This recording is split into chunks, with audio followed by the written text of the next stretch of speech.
Money. It's something we think about every single day. Whether we have enough, where it's going, and what it's doing to us.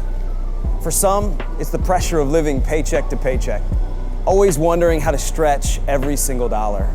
For others, it's the desire for more, always searching for the next promotion, the next raise, the next big purchase that promises fulfillment. But no matter how much we have or how little, money always seems to bring the same question. How do I manage this without letting it control me? For many, the stress comes from not knowing how to handle it in a way that honors God. Am I supposed to save more, spend more, give more? What does it really look like to handle money in a godly way? And what if I'm getting it all wrong? What does God actually have to say about how I should manage my finances? In a world that constantly tells us to chase after more, can we trust that God's way with money is any better? What if there's freedom in handling money the way He designed us to? You see, this week we're going to be diving into what it means to manage our money with wisdom and faith.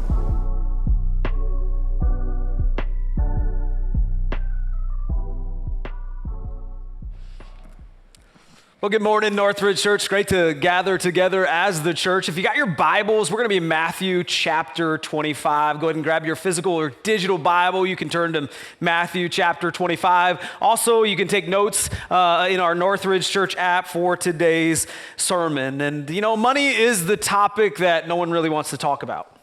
Money is something that can easily make us feel uncomfortable. It's a topic that some of us, we just care to just avoid altogether. And yet money plays such a crucial role in our everyday lives. In fact, our culture tells us that money rules the world. And so we have to have some semblance of understanding of how we should manage it and what does God have to say about it. And yet for many, money is a great source of tension because of the mismanagement of what God has given them. In fact, I just want to give you a glimpse this morning of how America has managed its money. In fact, you were given a candy bar when you came into one of our physical locations. That candy bar is not for eating, at least not yet. But what we've done is we've broken down America into certain percentages based off of candy bars. And so when you hear your candy bar, I'm going to ask you just to stand. I know it's maybe a little awkward for you to stand in front of everybody, but it's all right. You're in a safe place. So let's start with those of you who have a payday. Go ahead. If you got a payday, go ahead and stand up. It's only going to be a few of you because this is 2% of America. And if you have a payday this morning, good news. You are a millionaire. Whoa, baby, you're like picked right this morning. Let's go. 2% of America is a millionaire. So what that means is they've stuck to a budget. They've invested wisely. They've avoided debt. And now they are preparing for early retirement and leaving a legacy for their family. Paydays, you can go ahead and sit down. Now, the next candy bar, this is going to sound good. You probably like, yeah, this is the one I want. $100 grand bar. If you got $100 grand bar, go ahead and stand up. Yep, there's more of you here because this is 10% of America. And what this means in this 10% is you are doing financially well.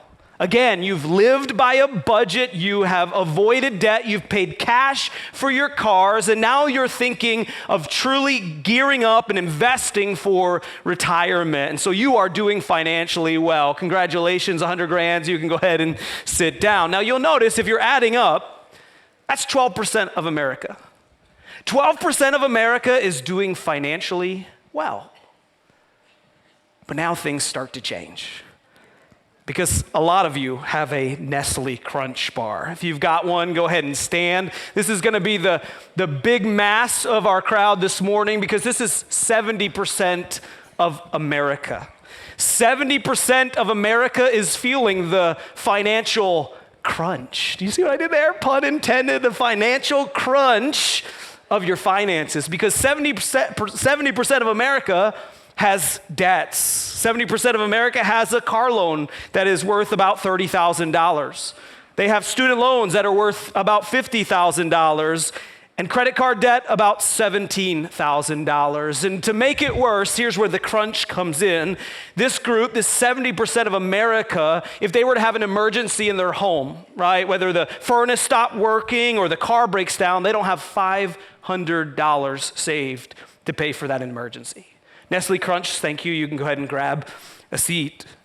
Now, the next category is the zero bar. I'm sorry. Here's the great news. If you got a zero bar, you can stand. Here's the great news about having a zero bar. It's the only full-size candy bar that we gave out. So congratulations. But here's the bad news. If you have a zero bar, you represent 16% of America and you are bankrupt. You can no longer pay your bills. And you can imagine this category of America feels the stress of their finances every single day because the bills keep piling up. Zero bars, you can sit down. But wait, there's more. There's one more candy bar left. You didn't want this candy bar because it's a milk dud. If you got a milk dud, go ahead and stand up. I am sorry. Here's the good news. This is the best flavored candy of the bunch, at least according to me. But if you're a milk dud, you are worse than bankrupt. In fact, you have all the same debts as everybody else. Your sums are just way larger. And for 2% of America, they have no hope that their financial situation will ever change. It's become that bad. Milk duds, thanks for doing that. Go ahead and grab a seat. And here's the point, right? If you're not paying attention, if you don't add up the amounts, here's the reality for America. 88% of America has a severe financial condition. 88%. And aren't we the richest country in the world? Don't we have access to the most amount of means and opportunity, and yet we fail to manage the money that God has given us? The point I'm trying to make is we have a money problem. We have a problem with money. We struggle to manage what God has graciously given us. And so the great news is today, I understand this can feel a little bit depressing. Wow, this is not the way I wanted to start this morning. But here's the great news. God is the solution. God offers practical tips on how to handle money in His Word. That He offers us solutions that can literally change our financial status, that we don't have to be trapped in our circumstances anymore. In fact, what's amazing about money in the Bible is, did you know that there are over 2,300 verses about money in the Bible?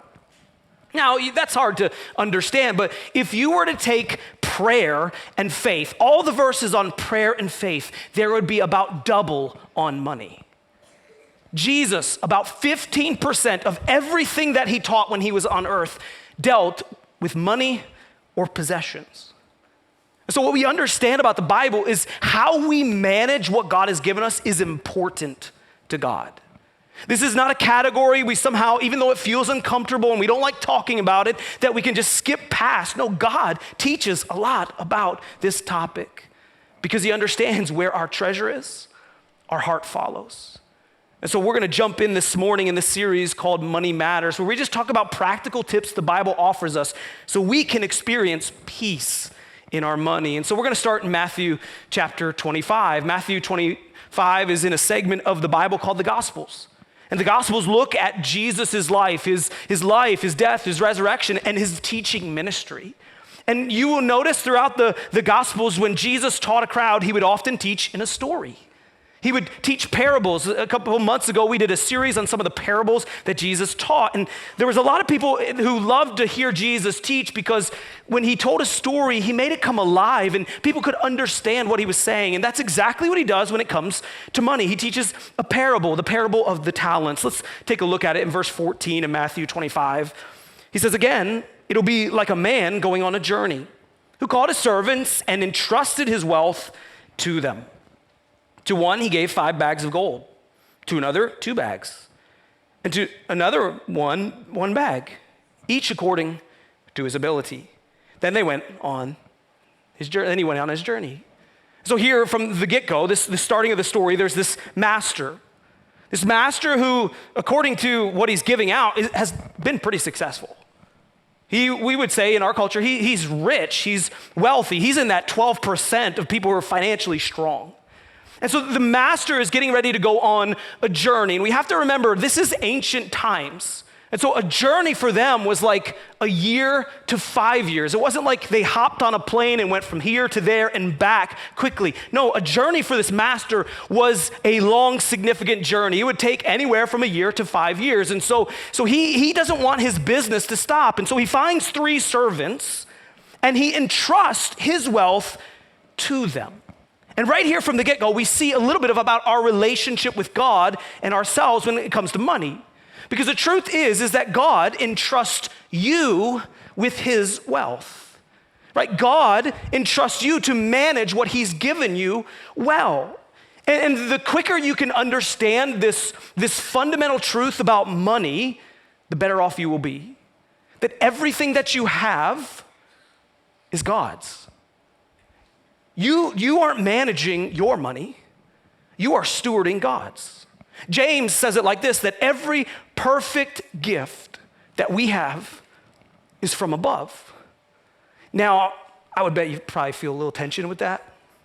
I even do. If you got a little bit of pride in your life, some of us we push back a little bit and we say, well, yeah, I get that, Drew, but like here's the reality of my life. I'm the one waking up early Monday morning and Tuesday and Wednesday. I'm the one getting my car, commuting to work. I'm the one who's spending all this time trying to provide for my family. Where is God in all of that? I get like he says it's his, but I'm the one doing the work.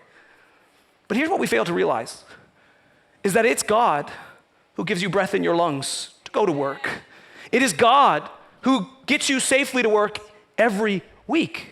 It's God who gave you the ability and the mind to do what you do. And here's the truth. At any moment, God can take it away and you will quickly realize where he is in that equation.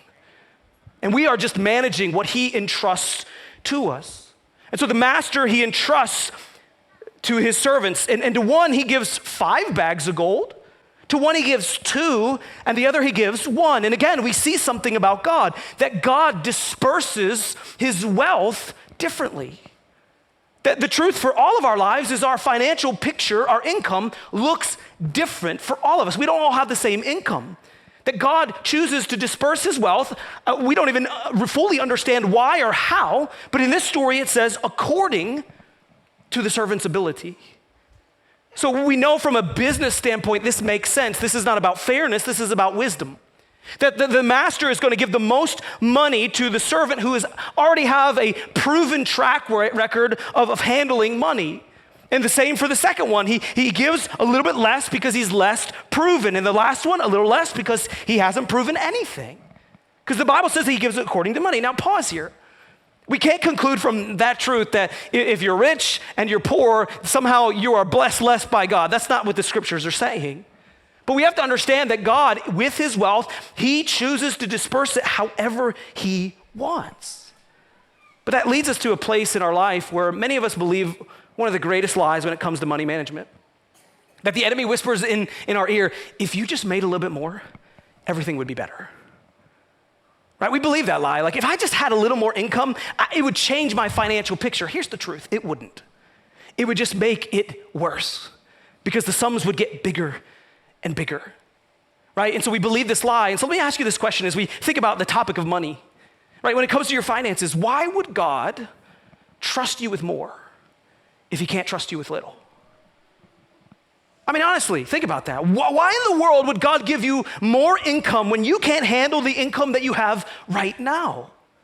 In fact, this afternoon, this week, I'm going to tell you to evaluate your finances. And when you do that, here's what I want you to do. I want you to ask yourself a question. When you look at your finances and you get an understanding of how you manage your money, ask yourself this. If you were God, would you give you more based on how you managed what he gave you? Be honest with yourself. Like, would God give you more based off of what you've done with what he has? Because we believe the lie that if I had more, things would be different. And the truth is, they probably wouldn't be. And so this master goes on this journey. He gives the bags and trusts it to his servants. And then they, over time, do things with it. The first servant who was given 5 bags of gold, the Bible tells us that he doubles it. So he goes from 5 bags of gold to 10. The second servant does the exact same thing. He was given 2 bags, he doubles it and he makes it 4. And then the last servant buries the money out of fear. And so at some point we know that the master who entrusted his wealth to his servants comes back. Verse 19, it says this, after a long time, the master of those servants returned and settles his accounts with them. The man who had received 5 bags of gold brought the other 5. Master, he said, you entrusted me with 5 bags of gold. See, I've gained 5 more. His master replied, well done, good and faithful servant. Listen to these words. He says, you have been faithful with a few things. I will put you in charge of many things. Come and share in your master's happiness. This happens to the first 2 servants. Right? The first 2 servants, 5 bags, 2 turns to 10 and 4. And the master says, great job. Great job. I've entrusted you with little. You managed it well. You invested it wisely. Now I'm going to give you more.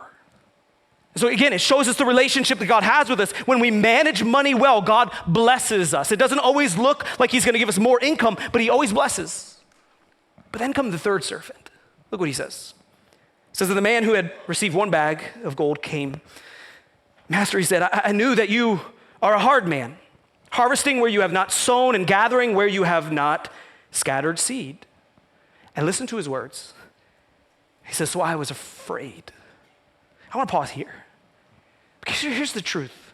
When it comes to following Jesus, anytime we step out in fear, it never leads to where we want to go. It never leads to the outcomes we desire. In fact, here's the truth. How many times does the Bible say over and over again to us following Jesus, do not be afraid? And yet too many of us, when it comes to money, we live in fear, which freezes us. And it's exactly what happens to the servant. He says, I was afraid. So I went and I hid your money, your gold in the ground. So here's what it belongs to you. His master replied, you wicked, lazy servant. So you knew that I harvest where I have not sown and gathered where I have not scattered seed.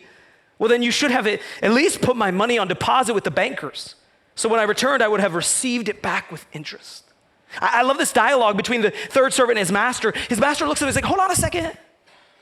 Wait, you've seen how I've acted with my money. You've seen me step out in faith and scatter seed where I have not scattered and sow seed where I have not. You've seen me live in faith with my money, and yet you chose to do the very opposite and be afraid and bury my money. He's like, the least you could have done is put it with the bank and got me a little bit of interest. So the point I think Jesus is making from a big picture is this. God judges you not by the amount you've been given, but by how you steward it. Can I tell you today, God really does care deeply with how you manage and steward what he has graciously given you. It means a lot to God, how you handle what he has been given to you. And so the question that we're going to ask throughout this series is, how do we steward God's money well? What does that look like? When I stand before God and he evaluates how I handled his money, what will he say to me? Well done, or you wicked, lazy servant? That's all based on how we steward what he's given us. So I want to start a journey this morning of us understanding good biblical stewardship. And so the first step in that journey when it comes to our finances is we just simply have to know how much we have. What's so interesting about this story is the amounts are specific. 5 bags, 2 bags, 1 bag. We got to know how much we are dealing with. And so this week, I would encourage you as a family, as a spouse, as a single person, step back and take a look at your financial picture. Where are you and what does it look like? And if we're honest, for some of us, this is a scary thing because we love to live in ignorance. Because if we just ignore our money, the problems that are there, we don't know they're there, so we just ignore them, right? And here's the problem. You can ignore your financial picture for only so long because eventually it will catch up to you. And you don't want that to happen before it's too late. Because here's the truth. You will never fix a problem you're not willing to address. And so for some of you, this might be the first time you've ever looked at your finances and like, okay, here's a picture of where I'm at, right? And what that means is I'm gonna go home this week and I'm gonna make a list. I'm gonna get some paper out, I'm gonna do it on my computer, I'm gonna make an inventory. Okay, I'm gonna inventory. How much income do I bring in a month? What does that look like? And how much debts do I have? Like how much do I have with credit card debt or car loans or student loans or whatever it is? You're gonna make a list of your assets, how much equity you have in your home or the cars that you own or whatever it is. You're gonna make an assessment of your investments, your retirement accounts, stocks or bonds that you have. You're gonna get a clear picture of where you are. This is really important. Here's why. Let me put it into a different context. You know, the flu is going around like crazy. And so many people are finding themselves in doctor's office trying to find remedies to what they're dealing with. And we all have been there before where we sit in the doctor's office and we wait for the doctor. And when the doctor walks into that waiting room, when he walks into that room you're sitting in, I can tell you what the doctor doesn't immediately do. He doesn't immediately walk in and say, hey, just take this and do that and you'll be fine. No, it wouldn't make any sense, right? Because he has no clue what's going on in your body. The first thing the doctor is going to do is evaluate where you are. He's gonna say, hey, what's going on? What's hurting? He's gonna try to understand what's going on in your body so he can evaluate and remedy, bring priorities to your health to help fix the problem that you're having. And that's why it's so important with our financial status. We have to understand what we have. Whether it's a lot or a little, doesn't matter. Knowing what you have begins to allow you to make priorities to get to where you want to go. And once we know what we have, the second step is you have to know where your money is going. What's amazing to me in America is many people have subscriptions on their credit card that they have no clue are there and they aren't using where their money is going to.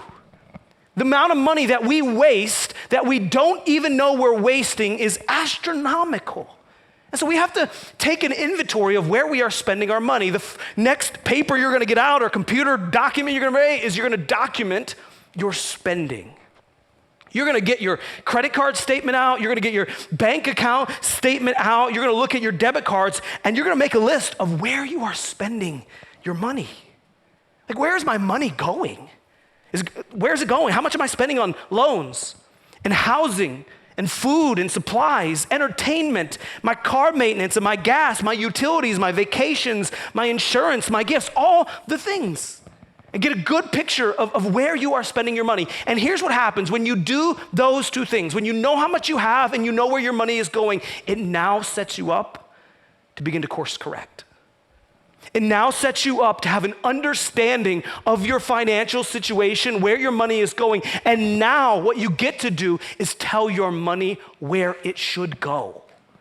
You see, too many of us, our money dictates where it goes, and we need to change that. We need to begin to tell our money what we want to spend on it. And so in this journey, as we look at what we're spending our money on, it gives you the freedom to say, why am I wasting money on this? I don't need this in my life. This is causing problems. And we get to cut those things and now put our money toward things that we actually prioritize in our life. So let me give you the first step in this journey. And I believe this is one of the most important steps when it comes to financial freedom.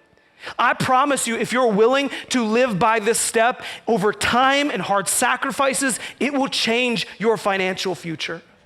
And it's simple, and yet it's hard to live out. The step that I would encourage everybody to do this week, as you understand your finances and you know where your money is going, create a budget and live by it. It's as simple as that. Now, let me bring a caveat to it. You have to create a budget that works for your income. One of the greatest problems in America is our budgets are based off 105% of what we bring in, and we wonder why we have a financial problem.